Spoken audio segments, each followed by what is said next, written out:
Saudara-saudariku yang terkasih, salam sejahtera bagi kita semua. Saya hendak berbagi renungan saya atas tema rahmat dan situasi yang sulit. Ini tentu bukan sebuah jawaban tuntas atas pertanyaan bagaimana rahmat Allah bekerja dalam situasi yang sulit. Ini adalah sebuah uraian pemahaman iman saya seputar tema rahmat dan situasi sulit. Pertama-tama bagi saya kita harus berangkat dari keyakinan iman bahwa Dominus vobiscum, Tuhan bersamamu, Tuhan beserta kita. Makna dari ungkapan Tuhan beserta kita sebenarnya adalah tidak ada ruang dan tidak ada waktu yang tidak ditembusi oleh Allah. Karya agung Allah tidak bergantung pada sulit atau mudahnya situasi hidup kita. Dia melampaui realitas, dia melampaui kenyataan ciptaannya sendiri. Maka ketika berbicara tentang rahmat Allah, kita tidak bisa berbicara tentang selera, kita tidak bisa berbicara tentang kepentingan atau keinginan atau kebutuhan kita. Sebab selera dan kepentingan kita itulah yang kerap membuat kita menamai peristiwa A atau peristiwa B sebagai kenyataan sulit, sebagai masalah, sebagai petaka, dan lain sebagainya. Contohnya, seorang petani yang akan siap panen akan menganggap curah hujan yang tinggi sebagai situasi sulit karena menjadi ancaman saat panen. Tetapi curah hujan yang tinggi dianggap sebagai berkat bagi petani yang hendak mempersiapkan lahan persawahan yang baru. Beda kepentingan, beda tanggapan. Bagi pebisnis obat-obatan, sepinya pasien malaria, TBC, atau penyakit lain adalah musibah karena menyebabkan permintaan obat menurun. Bagi pebisnis senjata api, damainya bumi ini adalah petaka atau kesulitan. Maka perang harus selalu ada. Bagi pengusaha tambang, kecerdasan masyarakat di suatu daerah tambang adalah ancaman bagi perkembangan perluasan areal tambang. Sementara kebodohan dan tingkat pendidikan yang rendah menjadi berita yang bagus. Karena itu sepertinya kebodohan dan pendidikan yang rendah adalah sebuah pengkondisian. Beda kepentingan, beda tanggapan. Jadi saudara-saudari, hal mana yang kita mau sebut sebagai kesulitan? Jangan-jangan semuanya muncul karena kepentingan, karena keinginan kita, karena selera kita. Jika kita tidak bermain pada areal kepentingan, pada areal selera, sungguhkah kita masih akan berhadapan dengan kesulitan? Tetapi mungkin jugakah kita hidup tanpa kepentingan? Rasa-rasanya tidak pernah mungkin orang bisa hidup tanpa kepentingan dan tanpa keinginan. Karena itu bagi saya, kita perlu bermenung atas dua hal ini. Yang pertama, mari kita jangan berfokus pada kesulitannya. Jangan berfokus pada masalahnya. Lebih baik kita berfokus pada pertanyaan, apa yang bisa kita lakukan dalam situasi yang sulit ini, supaya kita tetap menjadi tanda rahmat Allah dan tidak menjadi laknat bagi orang lain. Yang kedua, kita harus mengevaluasi diri. Pada siapa sebenarnya kita ini mengabdi? Pada Allah atau pada kepentingan keinginan diri kita? Ketika kita mengabdi pada keinginan atau pada kepentingan yang kita bawa dan berfokus padanya, disinilah ruang pemberontakan akan selalu bermunculan. Saya pernah bercakap dengan seorang bapak yang sedang sakit, yang sekarang sudah meninggal dunia. Beliau berkata bahwa ia mengikuti nasihat-nasihat saya, bahwa ia sudah tidak lagi berdoa untuk memohon kesembuhan. Ia mencoba untuk berdamai dengan sakitnya, yang dia sadari tidak mungkin tersembuhkan dalam waktu dekat. Ia lebih memilih untuk menikmati apa yang masih bisa ia nikmati, mendoakan anak-anak, istri, dan keluarga, tidak mengeluh berlebihan. Dan ia merasa, sekalipun dalam keadaan sakit yang tak berdaya itu, ia menemukan ketenangan dan tidak menyalahkan Tuhan, tidak juga menyalahkan orang lain. Beliau mengatakan bahwa ia setuju dengan apa yang pernah saya sampaikan dalam salah satu kesempatan khotbah di gereja. Saat itu saya mengatakan, kita tidak harus memiliki 10 talenta untuk bisa menjadi berkat. 1 talenta pun dapat menjadi modal untuk menjadi lebih berarti. Kita tidak harus menunggu berbadan kekar dan menjadi seorang binaraga untuk bisa menjadi berkat, untuk menolong orang. Badan yang kurus kering kerempeng pun bisa membuat kita menjadi berarti bagi orang lain. Dalam renungan ini pun saya ingin berpesan untuk kita semua para pendengar. Jadilah berkat dalam situasi apapun hidupmu. Walaupun sedang sakit, sedang miskin, sedang kurang beruntung, sedang rugi, dan lain-lain. Mintalah kepada Allah untuk menunjukkan apa yang bisa engkau lakukan. Minta rahmat itu. Apa yang bisa aku lakukan bagimu ya Allah dalam situasiku yang seperti sekarang ini? Supaya kenyataan hidup kita bisa berbicara tentang sesuatu. Karena apa, saudara-saudari? Allah itu bisa memakai kesepian kita. Dia bisa memakai rasa sakit di hati kita. Dia juga bisa menggunakan kekhawatiran kita untuk sesuatu yang lain yang kita tidak bisa terka.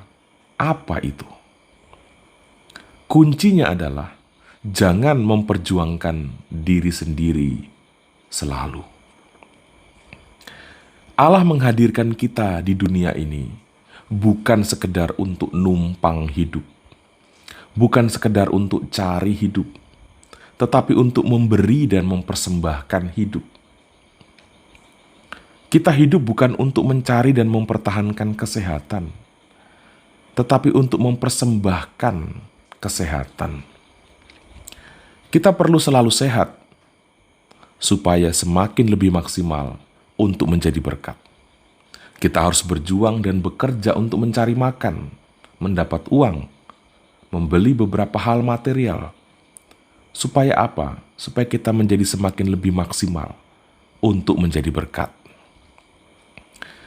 Tetapi sadarilah bersama bahwa dalam kenyataan sakit pun, kurang mujur pun, Allah tetap memanggil kita menjadi berkat.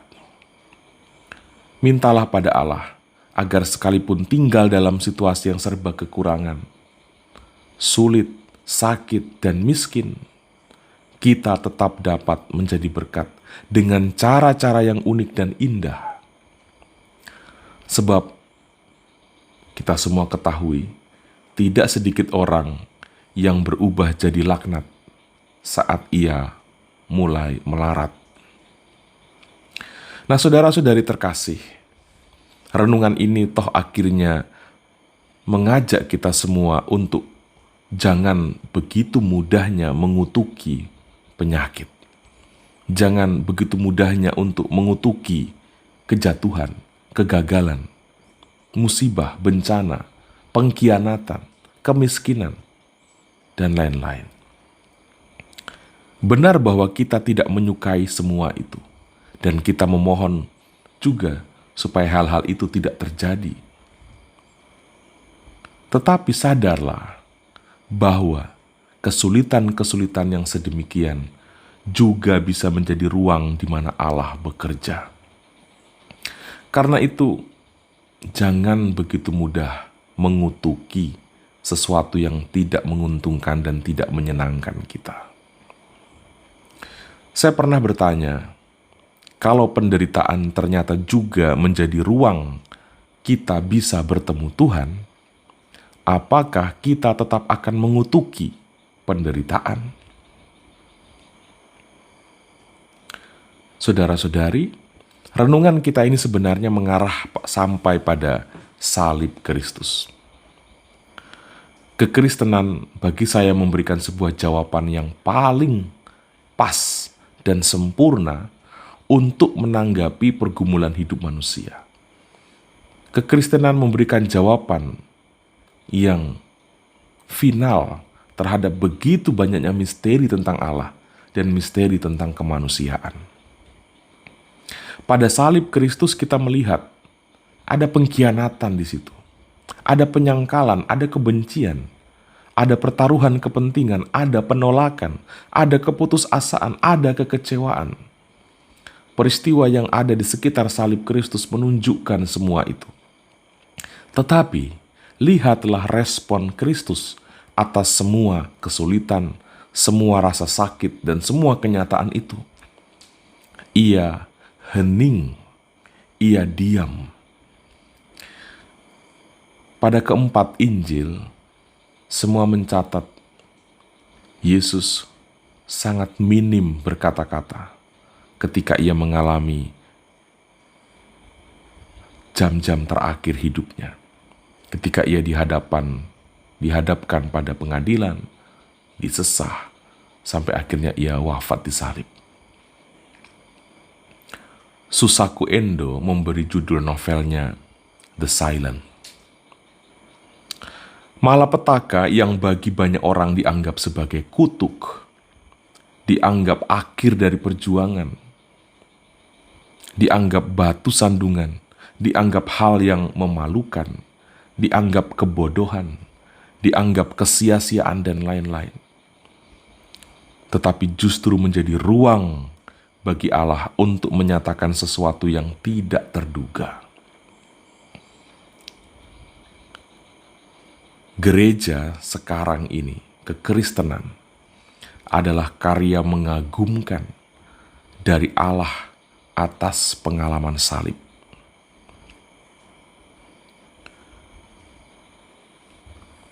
Saudara-saudari, sejatinya Allah tidak diam. Pemberontakan-pemberontakan kitalah yang menyulitkan kita sendiri untuk membaca gerak-gerak cara kerja rahmat Allah. Itulah mengapa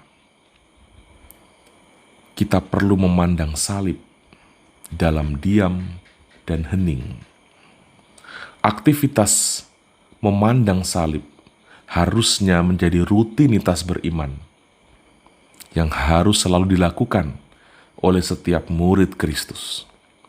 Supaya apa? Supaya kita tahu seperti apa gerakan Allah sebenarnya. Dan supaya kita tahu bagaimana respon kemanusiaan kita seharusnya. Jadi kalau ke gereja, jangan sibuk berdoa, bicara terlalu banyak dalam berkata-kata dalam berdoa. Cobalah duduk atau berlutut, hening. Tataplah salib yang ada di daerah areal Panti Imam. Dalam arsitektur gereja kita selalu ada salib yang besar. Tataplah dalam hening dan biarkanlah salib itu berbicara. Dia membahasakan begitu banyak hal. Seringkali kita terlalu banyak berbicara dalam berdoa, sehingga tidak memberi ruang bagi Sang Kristus untuk membahasakan dirinya pada kita. Kalau kita bertanya bagaimana rahmat Allah bekerja dalam situasi sulit, kita tidak bisa menjawab bagaimana kita bisa melihat rahmat itu bekerja kalau kita terlalu sibuk, kalau kita terlalu gaduh, penuh dengan pemberontakan-pemberontakan. keheningan dan diam seperti Kristus ketika menghadapi situasi yang sulit itu, menyakitkan itu, adalah kunci untuk bisa melihat seperti apa pergerakan Allah di balik kesulitan yang sedang kita alami. Saudara-saudari, sebagai akhir dari renungan ini, saya mengajak kita semua untuk setialah tinggal di dalam Kristus. Hanya orang yang setia dalam relasi dengan Kristus yang akan sungguh-sungguh berbuah. Hanya orang yang rela berkorban yang bisa menghadirkan keselamatan. Pahamilah bahwa ranting yang berbuah itu yang dibersihkan. Karena itu jangan sibuk mengubah keadaan hidup. Jangan sibuk membereskan persoalan, membersihkan ranting. Berbuahlah dahulu, sesedikit apapun buah itu. Allah tidak akan menutup mata bagi ranting yang mulai berbuah. Dia akan mengubah ranting itu, membersihkan, agar buahnya bisa semakin lebih lebat. Selanjutnya, rayakanlah Ekaristi sesering mungkin, agar kita semakin paham arah gerak dari Kristus. Banyak orang menjadi seperti Yudas, makan bersama Yesus, tetapi malah kerasukan dan berkeputusan untuk berkhianat. Makan satu meja, tetapi berbeda kepentingan, berbeda pemahaman. Kita bisa menjadi seperti Yudas kalau kita jarang Ekaristi, jarang makan bersama. Kalau sudah makan semeja dengan Kristus, kita harus satu kepentingan dengan Kristus. Jangan makan bersama kalau beda kepentingan. Selanjutnya, sadarilah bahwa kebaikan-kebaikan yang kita lakukan bukanlah investasi atas kepentingan kita di hari esok. Kebaikan yang dilakukan dengan motivasi tertentu, itu namanya basa-basi, yang bisa kendor dan luntur. Kebaikan yang benar adalah yang muncul sebagai produk relasi dengan Kristus. Kebaikan seperti ini yang tidak akan pudar, yang tidak akan bisa diambil orang daripadanya. Dan akhirnya, saudara-saudari, tanda bahwa kita beriman bukan dari kita sukses, kita berhasil, kita kaya, kita sehat. Bukan itu ukuran dari beriman. Ukuran iman terlihat dari penyerahan diri, kerendahan hati, kesetiaan, ketaatan, dan selalu bersyukur. Semoga beberapa permenungan ini bisa mengantar kita untuk memahami bagaimana sebenarnya rahmat Allah itu bekerja dalam situasi sulit. Allah selalu bekerja, entah situasinya seperti apa. Karena itu, jika ingin mengalami rahmat Allah dalam situasi sulit, jangan begitu mudahnya untuk mengutuki kesulitan. Karena kesulitan juga bisa menjadi ruang di mana Allah berbicara sesuatu, entah pada diri kita ataupun pada orang-orang lain melalui kita. Saudara-saudariku, Tuhan Yesus memberkati kita semua.